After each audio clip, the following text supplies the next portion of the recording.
अस्सलामु अलैकुम वरहमतुल्लाहि वबरकातुहू। दोस्तों, उम्मीद है खैरियत से होंगे। दोस्तों, आज की इस वीडियो में हम जानेंगे कि बचपन से हमको बताया और सिखाया जाता है कि मशहूर आसमानी किताब 4 है। ज़बूर, इंजील और कुरान शरीफ मानते हैं, उसे हम यहूदी कहते हैं, वो भी आज दुनिया में मौजूद है। जो इंजील को मानते हैं उसे ईसाई कहते हैं, यानी क्रिश्चियन, वो भी आज दुनिया में मौजूद है। जो कुरान को मानते हैं उसे हम मुसलमान कहते हैं और वो भी अल्हम्दुलिल्लाह आज दुनिया में मौजूद है। लेकिन आखिर क्या वजह है कि ज़बूर के मानने वाले का ना तो तज़किरा होता है कि वो दुनिया में मौजूद भी है या नहीं। क्या वजह है कि इन तीनों किताब के बारे में हमें डिटेल में बताया जाता है लेकिन ज़बूर का तज़किरा नहीं होता है। दोस्तों, इन तमाम सवालों का जवाब आज की इस वीडियो में हम जानेंगे। सवालों का जवाब जानने से पहले हमें ये जानना बेहद जरूरी है कि तौरात नाजिल किस पर हुई। ये उस दौर की बात है जब मिस्र के बनी इसराइल फिरौन का गुलाम हुआ करती थी। अल्लाह रब्बुल इज्जत ने बनी इसराइल में से ही एक नबी और रसूल बनाकर भेजे और अपनी आसमानी मुकम्मल पहली किताब तौरात नाजिल की, जिसे हम और आप मूसा अलैहिस्सलाम के नाम से जानते। मूसा अलैहिस्सलाम को अल्लाह रब्बुल इज्जत ने बनी इसराइल में नबी बनाकर भेजा। मूसा अलैहिस्सलाम न सिर्फ बनी इसराइल को फिरौन से आजाद करवाया बल्कि उसे सहरा सीना से गुजारते हुए फिलिस्तीन की सरजमीन पर ले गए।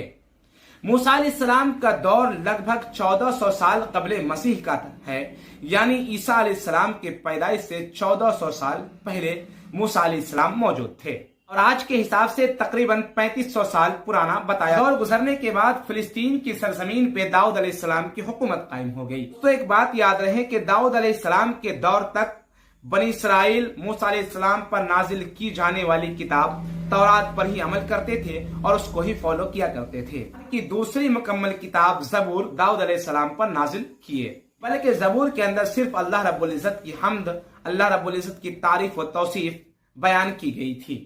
ज़बूर नाम की इस किताब के नाजिल होने के बाद भी बनी इसराइल मूसा अलैहिस्सलाम पर नाजिल की जाने वाली किताब तौरात पर ही अमल किया करते थे। दोस्तों, जैसा कि हमने आपको बताया कि ज़बूर में न तो कोई अहकाम बयान किया गया था और न कोई पेशिन गोइयां थी जिससे नई शरीयत वजूद में आती, बल्कि उसके अंदर तो सिर्फ अल्लाह ताला की हम्द और तारीफ और तौसीफ बयान की गई थी।